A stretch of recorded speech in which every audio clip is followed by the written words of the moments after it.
Pada kesempatan siang kali ini kami dari kelompok 13 akan mendiskusikan materi yang berjudul negeri-negeri Isyam, yaitu Syria, Lebanon, Yordania.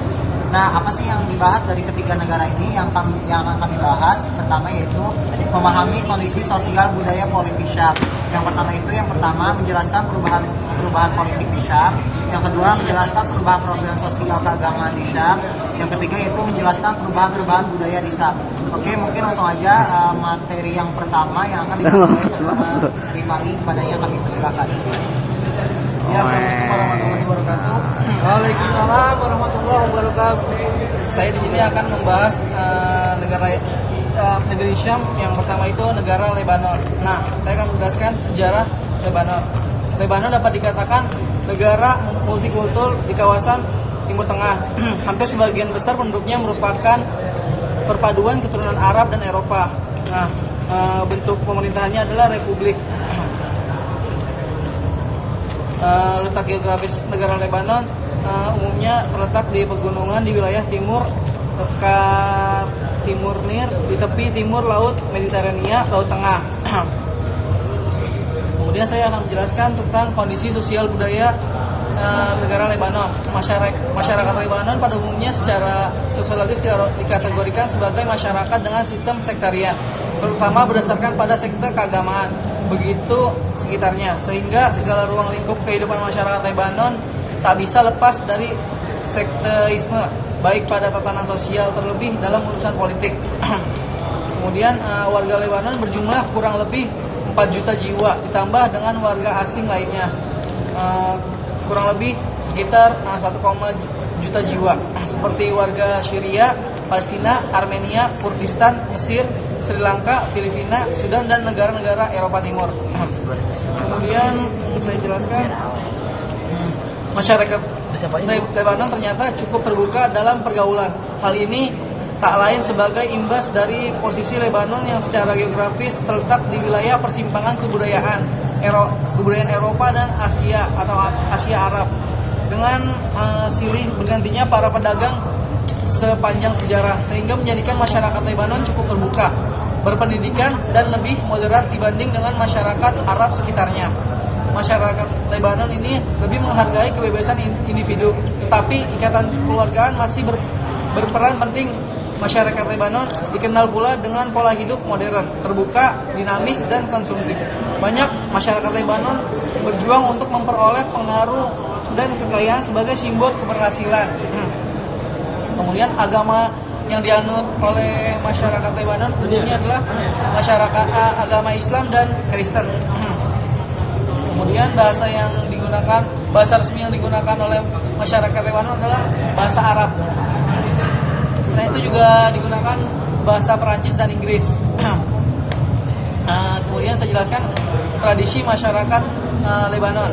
Acara yang diadakan oleh masyarakat Lebanon untuk yang beragama Islam selain Ramadan, Hari Raya Idul Adha merupakan acara keagamaan yang terbesar, di mana biasanya ditandai dengan ornamen-ornamen dekorasi di segala pelosok. Kemudian makanannya gua syuting kan nih. Untuk tadi lagi makan sebenarnya gua syuting deh. Acara besar lainnya adalah peringatan Asyura 10 Muharram, khususnya untuk komunitas Islam Syiah. Sedangkan untuk agama Kristen seperti biasa Christmas, terus kemudian ada Armenian Christmas. Acara peringatan kemerdekaan diperingati setiap tanggal 22 November, namun tidak disertai berbagai kegiatan sebagaimana biasanya yang dilakukan di Indonesia. Acara tahunan besar bagi masyarakat Lebanon yakni adalah kegiatan maraton. Kemudian kebiasaan khusus masyarakat Lebanon. Yang pertama itu adalah coklat yang dihias merupakan simbol untuk acara-acara kekeluargaan, seperti menyinggung orang yang melahirkan, orang sakit, dan orang pulang haji. Kemudian menyalakan petasan dan menembakkan senapan ke udara untuk perayaan menyambut pulang haji, pernikahan, perayaan kemenangan. Kemudian mengendarai mobil secara seenaknya. Terus merokok dan meminum kopi Arab. Penggunaan aksesoris dan pernak-pernik serta berpakaian modis Nah, itu saja yang saya jelaskan tentang Lebanon ini. Kemudian selanjutnya dilanjutkan oleh saudara Syihab. Aduh, Ini audiensnya gitu siapa? Udah tahu siapa yang hadir?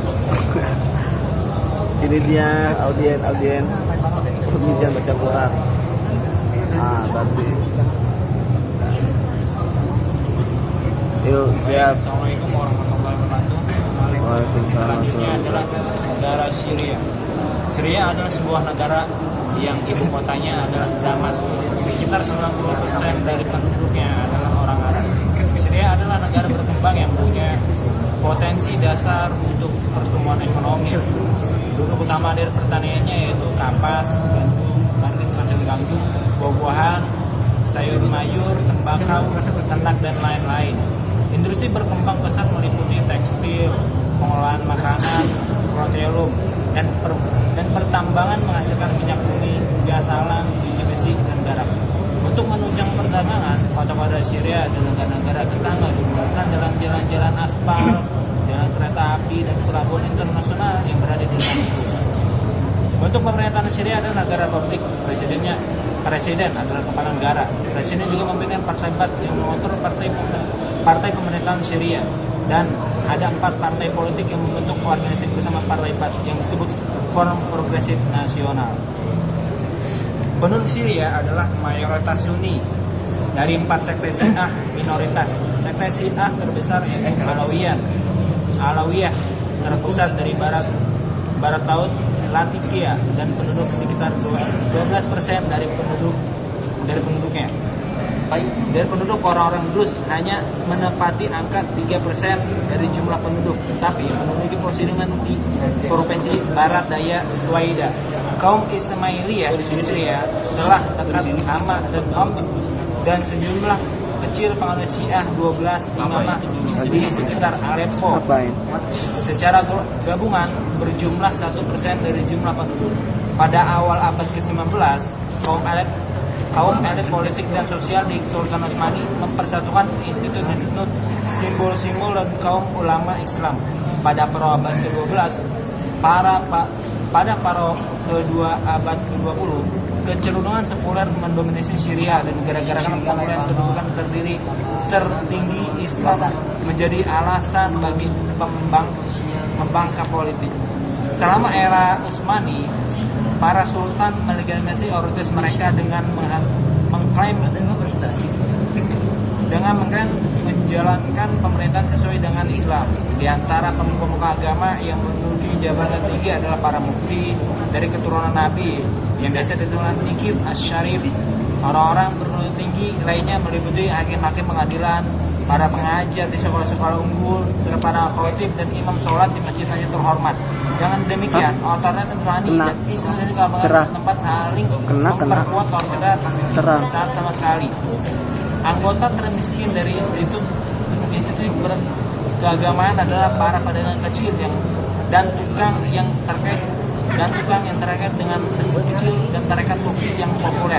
Di antara mazhab Islam yang utama di Syria adalah mazhab Syafi'i, tiga akar yang dalam di Syria di negara Syria. Karena di mazhab Hanafi yang menjadi lebih luas diterima di antara ulama-ulama berstatus tinggi pada abad ke-18 dan abad ke-19 oleh sebab mazhab hukum resmi Sultan Utsmani.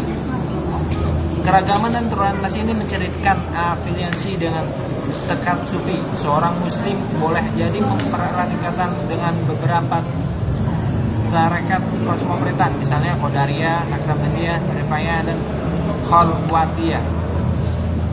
Pada dekade awal abad 19, kemapanan kerajaan Syria memperlihatkan kesadaran kabinet Khalifah Utsmani yang menolak untuk memproduk yang dikorban oleh para programis gerakan pemberontak agama Wahhabiyah di Arab Tengah.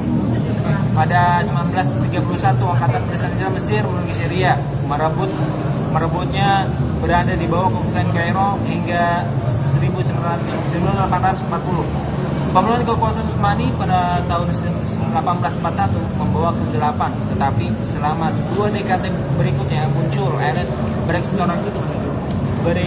berikasi sekuler di Istanbul dan tumbuhnya misi keagamaan dan komersial Eropa menghadapkan tanda bahaya kepada kaum ulama Syria. Sentimen anti Eropa meledak pada tahun 1850 ketika masa Muslim membantai orang-orang Kristen di Damaskus. Pada dekade-dekade akhir pemerintahan Utsmani, kemampanan agama menerima dukungan terakhir dari Sultan Abdul Hamid II. Penguasa ini mengakui penyusupan orang Eropa dari perselisihan politik dalam negeri dan sebuah kebijakan yang menekankan status keagamaan dalam khalifah seluruh Muslim. Pada awal 1990-an, meledaklah permusuhan sengit antara Khus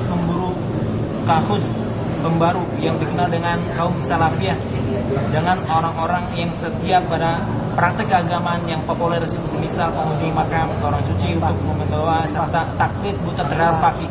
Perselisihan keagamaan ini bertumpuk tindih pada konflik politik, baik sebelum kemampuan sesudah pemulihan konstitusi Utsmani pada 1908 dan pencabutan kekuasaan Abdul Hamid pada tahun berikutnya.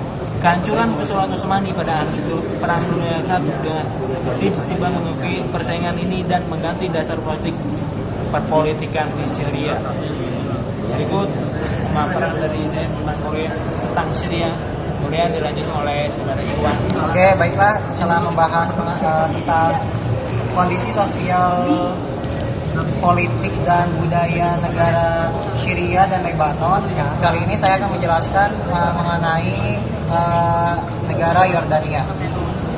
Nah, negara modern Yordania pertama kali muncul pada tahun 1921 sebagai emirat atau keamirat Transyordan hingga penghujung Perang Dunia I. Wilayah ini merupakan bagian Suriah yang lebih besar yang berada di bawah kekuasaan Utsmaniyah. Setelah kekalahan Kesultanan Utsmaniyah pada tahun 1918, sekutu membagi Timur Tengah menjadi kawasan-kawasan pengaruh mereka dengan Transyordan dan Palestina berada dalam mandat dan perwalian Inggris. Nah, pada tahun 1946, Transyordan mencapai kemerdekaannya untuk kemudian menjadi kerajaan Hashimiyah Yordania dengan Pangeran Abdullah ibnu Hussein sebagai raja pertamanya pada tahun 1921 sampai dengan 1951. Adapun kondisi sosial budaya dari Yordania ialah Islam merupakan agama dominan di Yordania. Hampir 95% penduduknya adalah Muslim Sunni. Penduduk lainnya terdiri atas kaum Druze dan Bahai. Sebagai sisanya orang Kristen sekitar 4%. Sebelum abad ke-20, sebagian besar penduduk Yordania adalah petani dan pedagang kecil yang menghuni pedesaan dan perkampungan. Sekitar peralihan pada abad ini, kelompok suku Circasia berdatangan dari negara-negara dan Kaukasia karena menghindari dari pergolakan politik dan religius demi menjaga bahasa dan warisan etnik mereka lainnya. Selama periode yang sama, banyak individu atau keluarga dari negara-negara Arab sekitarnya seperti Suriah, Lebanon, Palestina, Iran berdatangan ke negeri ini. Nah, kondisi politiknya, partai-partai politik pun mulai muncul setelah Yordania terbentuk menjadi sebuah negara tahun 1921. Selama 1920-an dan 1930-an, beberapa partai politik sekuler nasional menuntut kemerdekaan dari Inggris, namun gagal karena kurangnya kesadaran politik di kalangan penduduk. Udah nih.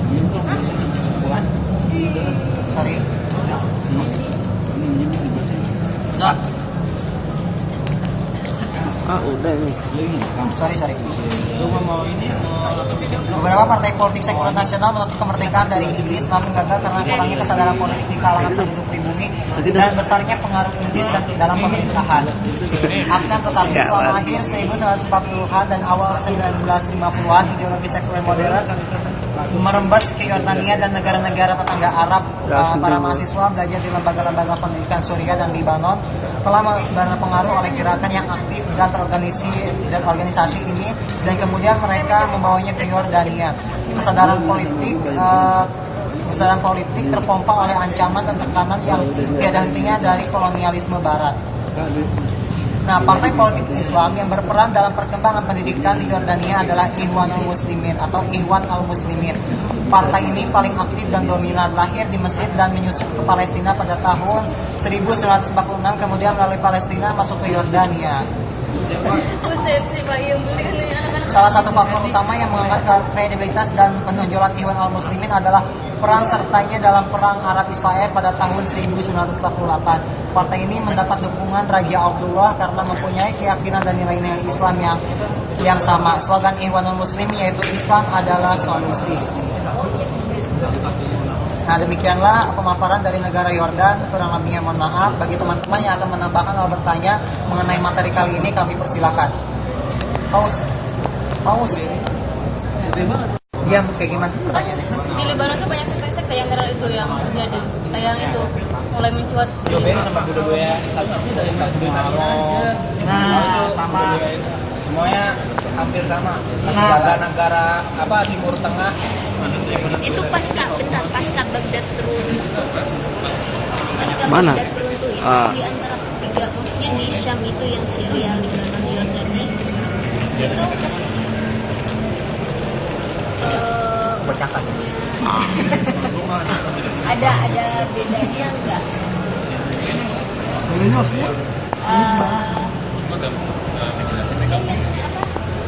Dari segi budaya. Jangan dulu. Jangan direkam ya. Ini tuh masih Pembahasan kita kan kali ini mengenai Syria atau Suriah gitu ya. Bagaimana sih fenomena perpolitikan yang ada di Suriah sekarang? Karena kita ketahui bahwasannya pada pemerintahan Hafiz Assad, kemudian anaknya turun sekarang Bashar Assad gitu ya. Nah, kita ketahui bahwasannya basis dari Suriah adalah Sunni gitu ya. Sunni. Mayoritas adalah Sunni.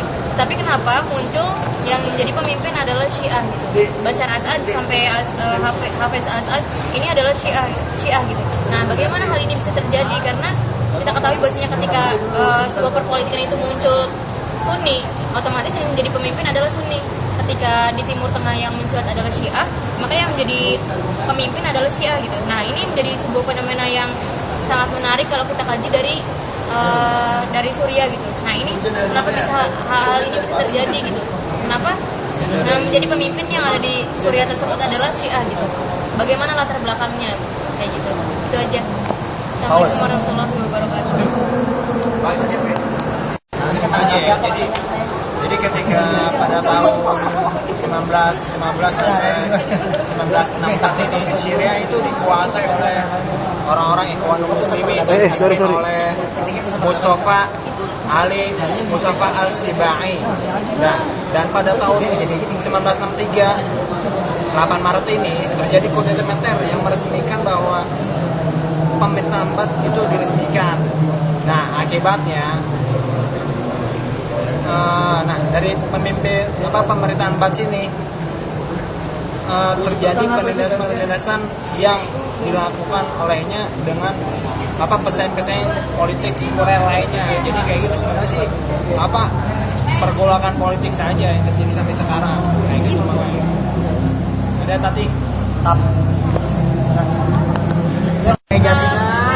Ya, terima kasih atas jawabannya tadi katanya mengenai politikan gitu ya. Nah, kalau melihat fenomena yang sekarang, bagaimana proses penyelesaian yang Bashar Assad yang ada di Suriah sekarang seperti apa kayak gitu? Karena kita ketahui bahwasannya sampai sekarang ada pihak-pihak asing yang mungkin terlibat dalam perpolitikan tersebut gitu. Karena otomatis yang ada di negara-negara Syiah gitu ya, otomatis ada mungkin gitu, ada teridentifikasi adanya sebuah jaringan di situ saling membantu gitu. Apakah ada gitu? Terus bagaimana proses penyelesaiannya sekarang? Pertanyaan tadi mengenai konflik yang terjadi di Suriah, konflik saudara ya, itu menurut saya kalau diadakan perundingan semisal yang sudah dilakukan oleh PBB di Jenewa kemarin, itu menurut saya itu nihil hasil. Karena mengapa? Oposisi menginginkan Bashar ini turun, tidak mau Bashar ini memimpin lagi. Sedangkan posisi Bashar, sedangkan orang-orang Bashar menginginkan dia tetap naik. Nah ini kan nggak ada selesainya. Sejak satu ingin dia turun dan satu dia ingin naik. Ya jalan satu-satunya adalah memaksa Bashar untuk menyerahkan pemerintahan kepada oposisi. yang mungkin itu ya salah satu penyelesaiannya. Karena bagaimanapun kan kalau sudah ada dua pertentangan seperti itu, kalau nggak ada yang mau ngalah, ya perang saudara ini nggak bakal bisa terhentikan. Walaupun mau dikonversi berapa kali. Biarin nggak ada suaranya. Mundur dong, Ti. Pepi. Pepi siapa sih Pepi tuh? Pepi. Parah banget. Diskusi kita kali ini mengenai Syam, atau Yordania, mengenai kondisi sosial budaya dan politiknya. Semoga diskusi kali ini bermanfaat.